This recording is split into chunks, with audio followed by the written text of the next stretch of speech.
Hello viewers, আসসালামু আলাইকুম। আমরা যারা বাংলাদেশি, বিশেষ করে যারা বাংলাদেশে আছি, তারা সব সময় চিন্তা করি কিভাবে সহজ উপায়ে আমেরিকা যাওয়া যায়।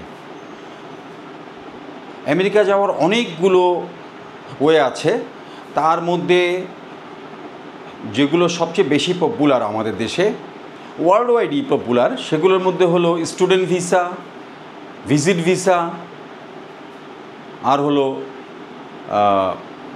Work visa.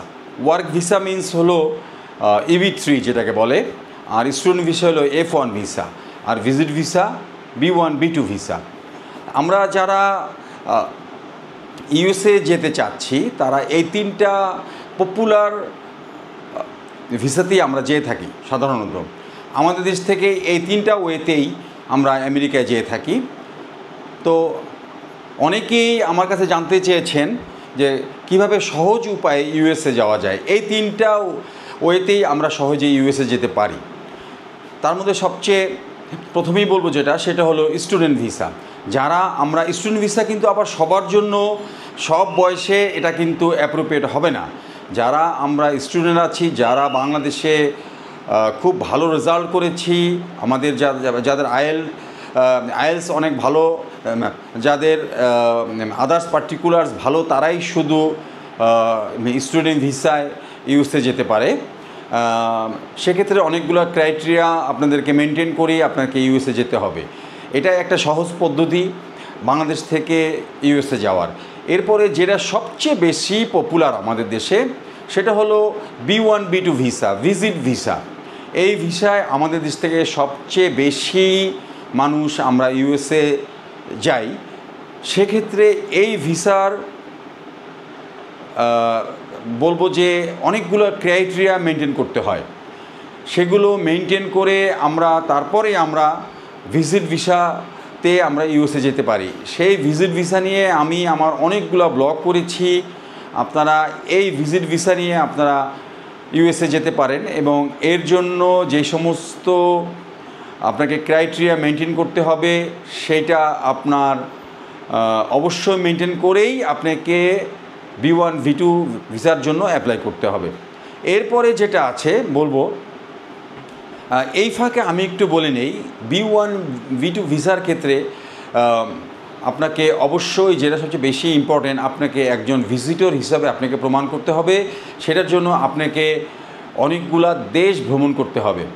এখানে আমি একটু বলে রাখি, আপনারা B1 B2 visa, visit visa পাওয়ার জন্য আপনাদের ট্রাভেল হিস্ট্রি রিচ করার জন্য আপনারা যে শুধু বিদেশ ভ্রমণ করবেন, এটা কিন্তু ঠিক না। তাহলে কি হবে, আপনারা যখন ভিজিট ভিসা অ্যাপ্লাই করবেন, যদি কোনো কারণে আপনারা সেই ভিসা রিজেক্ট হয়, তাহলে কিন্তু আপনাদের মন মানসিকতা অনেক খারাপ হয়ে যাবে। তো এটা চিন্তা না করে আপনারা ভিজিট করার উদ্দেশ্যে বিভিন্ন দেশ ভিজিট করবেন, তাহলে আপনাদের সেই মনোকষ্টটা থাকবে না। এবার বলি আরেকটা যেটা EB3 ভিসা।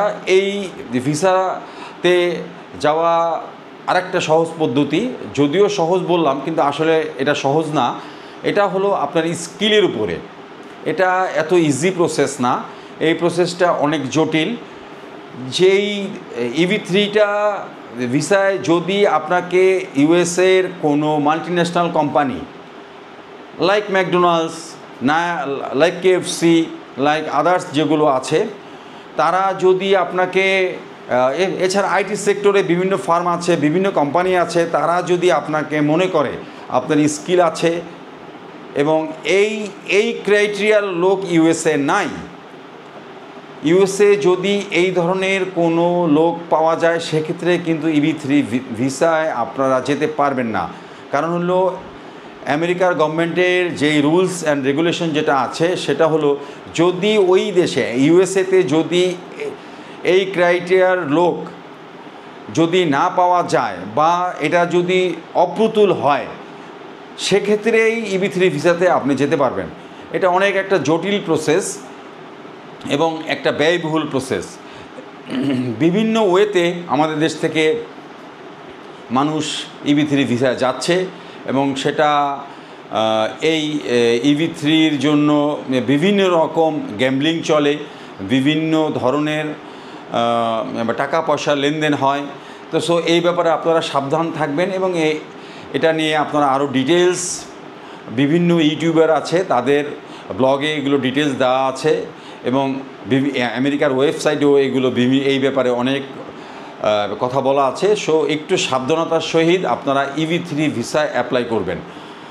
এটা আপনারা খুব সাবধানতার সাথে করবেন, কারণ হলো এখানে অনেকগুলো টাকার ব্যাপার আছে। EB3 ভিসা যাওয়ার জন্য 30 থেকে 35-40 লাখ টাকা পর্যন্ত আমাদের দেশ থেকে মানুষ দিয়ে তারপর যায়। তারপরেও এই টাকাটা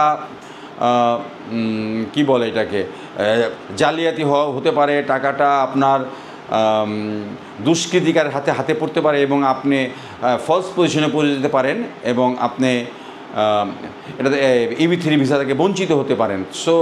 এই ব্যাপারে আপনারা সাবধানতা অবলম্বন করবেন এবং EB3 ব্যাপারে অ্যালার্ট থাকবেন। EB3 আপনি চিন্তা ভাবনা করেই EB3 ভিসাতে যাওয়ার চিন্তা করবেন। সবাই ভালো থাকবেন। আসসালামু আলাইকুম।